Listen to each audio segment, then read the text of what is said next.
Seasoned with Grace Unbox presents Tune Up Tuesdays. This live weekly event is here to provide you and your family with tools for stronger family relationships. And now, here are your hosts, Doctors Robert and Denise Davis.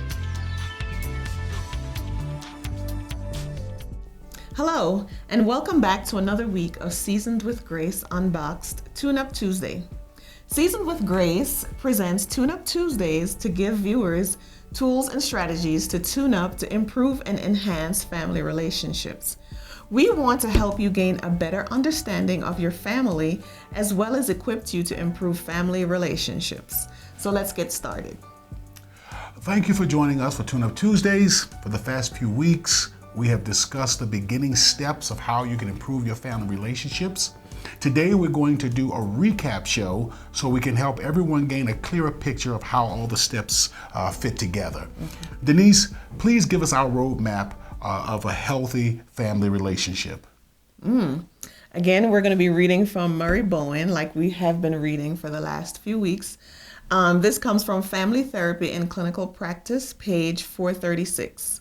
When any key member of a family can accurately observe what is going on in their family, as well as the part that they play in it, when they can control their own emotional reactions, when they can avoid counterattacking when they are provoked, and when they can maintain an active relationship with the other key members of the family without withdrawing, without emotionally checking out or becoming silent, the entire system will change in a series of predictable ways. So this is the essence of producing change in your family's system. This is the method of coaching one person through the predictable functioning of their family's system and supervising their efforts to modifying their own functioning in all other relationships. So far, we have learned 3 steps in the process of improving family relationships.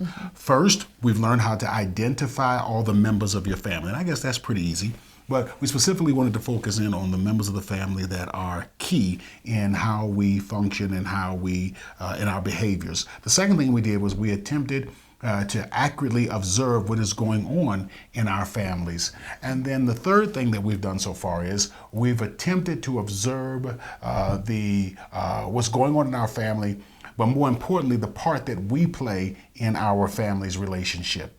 So our Thanksgiving homework was, for each one of you who have tuned in, was to journal everything you think that is relevant that went on Thanksgiving. What your family did, the part you played, the emotions that you felt.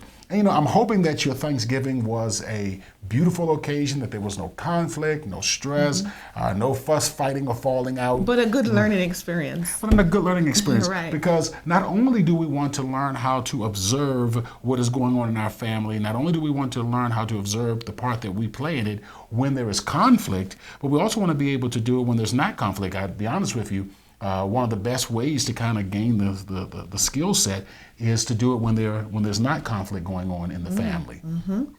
So this week, we're going to review the previous steps and continue talking about the part that says, control your emotional reaction. Well, that's a hard part, isn't it? I guess the best way to describe this process so far is becoming aware. Okay. To become aware, we spend time listing all the key members in our families. We discover that certain people have a strong influence on how we respond and how we function emotionally. So listing our family members help us to be more aware of who influences us. Even when key family members die, they still have a legacy in our lives and an influence over how we emotionally process and respond to events. The next step we explored was how to accurately observe what is going on in our family. Because there is such a strong emotional component to the way we experience family and events and situations that occur within families, we need to learn how to move from being emotional to being objective. A great tool that helps in this process is just asking simple, factual questions. And we kept on talking about Joe Friday from Dragnet, just the facts man. And we want to ask these questions about the event or situation, especially ones that are emotionally charged. So, who was involved? Where did it happen? When did it happen? Who said what? Who did what? What happened first, second, next? Okay, so Robert, the last time I answered, now it's your turn. Oh, no. So I want you to share a recent family situation that caused conflict and go through the facts of the events. Well, you know what? I asked individuals to do a Thanksgiving thing, and I know that you want me to talk about conflict, but can I be honest with you? This was actually a very peaceful Thanksgiving. But I also want to be honest with our viewers. While it was a very peaceful Thanksgiving, it also gave us some very valuable tools because this past Thanksgiving, your mother was in town and my mother was in town. And we had an awesome time looking at their interaction with each other. We also had an awesome time looking at how they interact, how each one individually interacted with the grandchildren, how they each individually interacted with us, and gave us a really strong picture about how they respond to various events and stimuli, how they interacted with each other, how they interacted with us, etc. It was an awful lot. Not to interrupt, but we also looked at how they collectively interacted with the grandchildren. Yeah, that is true. Yeah, we had a chance to look at how they collectively, and we noticed certain personality traits. You know, for instance, your mom is a little more reserved. My mom is more outspoken. Both bossy, but I didn't say that. For the record, I didn't say that. She said that. Yeah, both very bossy. I didn't say very. Oh no. Both of them are bossy. Both of them know how to get their point across. But it's interesting to see how they do it. And then not only that, but how, as we were looking at, I know for myself, as I was looking at their interaction and looking at the way that they function, I began to see a lot of qualities, especially with my mother, within myself and even within my children. So it gave me an opportunity to see generations. It was beautiful to see 3 generations of our family under one roof. Oh, wow, yeah. You had my mother, you had the grandparents, the parents, and then the grandchildren all together under one roof. So, you know, while we didn't have one particular event, we did have an opportunity to really look at our family. Okay, so we know who all was involved in Thanksgiving. Yes, we know that it was my mother, your mother, you and I, our son and our daughter. Our other 2 daughters were not able to join us this year. Okay, they're grown. So where did Thanksgiving occur? It occurred right here in Denver at our home. Okay, very good. Well, it's good to know that we can't really answer the rest of the questions this week just because there was no conflict. So now that we're presenting this to you this week within this series, we've actually had the opportunity to do our own self-investigating. So there was really nothing much to look at to answer those questions during our Thanksgiving because we have already explored this subject within our family. But again, in normal situations, and especially when something arises, we want to ask questions like, when did it happen? Who said what? Who did what happened first, second, next, etc. Okay, so the next step was to explore the role we play in the family. It's easy to say that everyone else it's easy to say what everyone else in the family does, but this step helps us to figure out what we are doing. There are 4 types of questions that we ask ourselves to increase our self-awareness in the family's functioning. Okay. Number 1, what everyday functions do I perform for the family? How do I respond during family conflict when situations become emotionally tense? So what do I usually do when other family members are in conflict? So how do I help manage conflict between family members?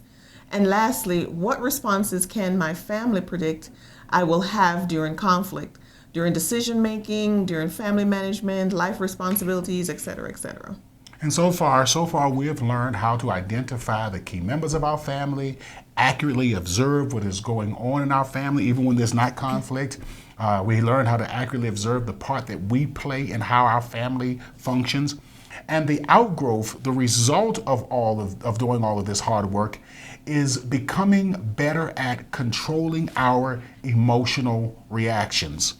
Because of things like our family history, where we were born, our socioeconomic status, the traumatic events in our lives, the way our families responded to certain events, we inevitably take on certain roles within our family. And we talked about that in depth for the last 2 weeks. Yeah.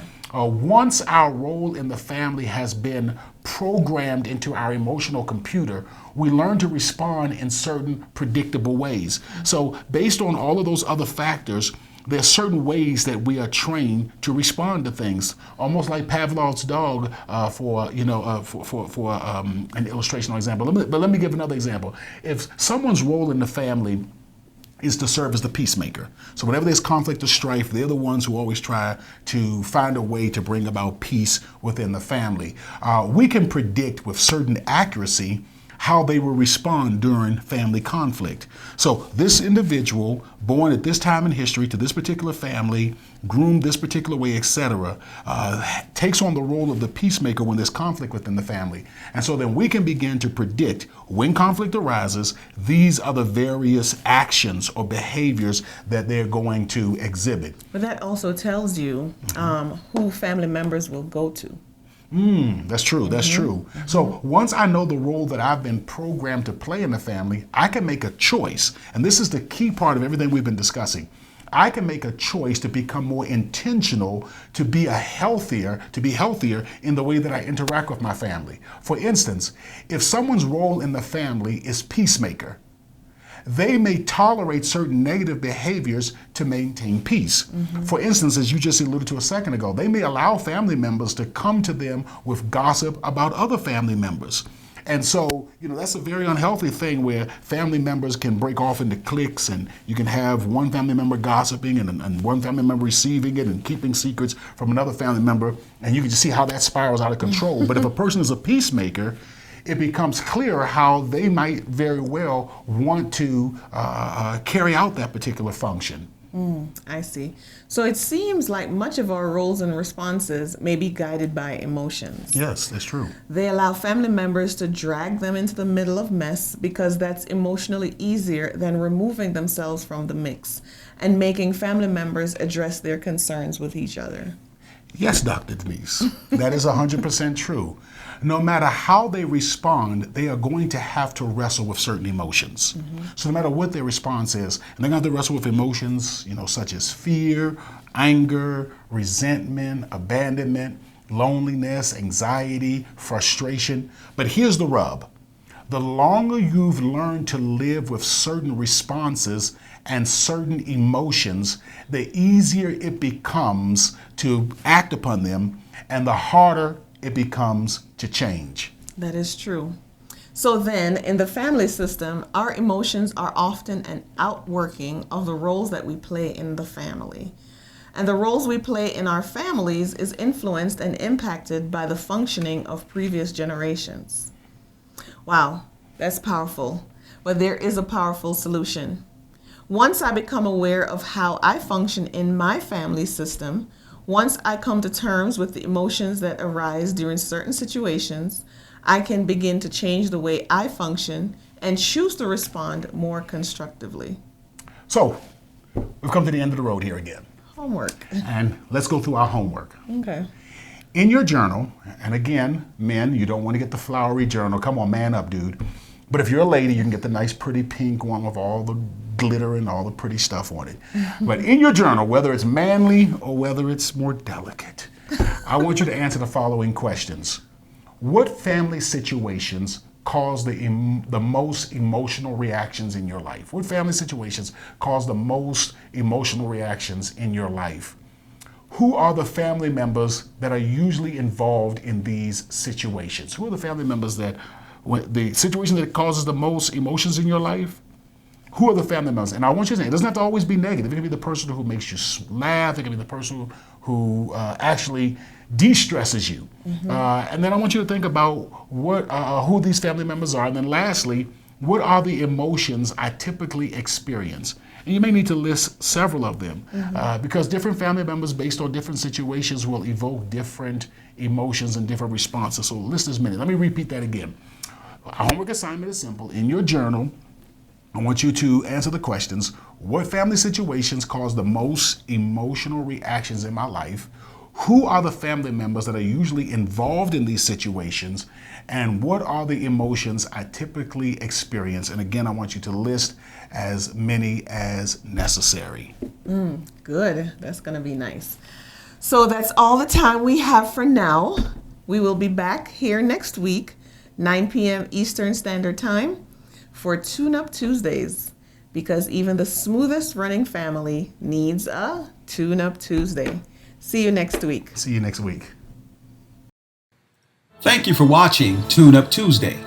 You can connect with us on Facebook or check out our website at swg-unboxed.org.